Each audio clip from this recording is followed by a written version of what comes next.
Angel Earrings Cascading are a heat-tolerant fuchsia variety that produces vibrant, deep violet blossoms caressed by vividly pink sepals with matching bright pink stamens. Angel Earrings Cascading Fuchsia grow with a trailing habit and is a self-cleaning plant, which means spent flowers will drop on their own. No pruning needed.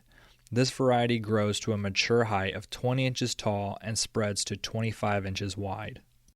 Be sure to do these 3 things in order to grow your best Angel Earrings Cascading Fuchsia plants. 1. Fertilize weekly. A liquid fertilizer with no less than a 10-10-10 NPK rating should be used for best results. 2. Keep the soil moist. Angel Earrings Cascading Fuchsia plants perform best when the soil is kept moist and not allowed to dry out. You may need to water twice a day on the hottest days. And 3. Plant in a part sun location. These fuchsias really enjoy direct morning sun followed by shade, or filtered sunlight all day. Angel Earrings Cascading Fuchsia are hummingbird magnets. You can trim your plants back by 1/3 once the flowering slows down to ensure new growth and another round of flowers, which will keep those hummers coming.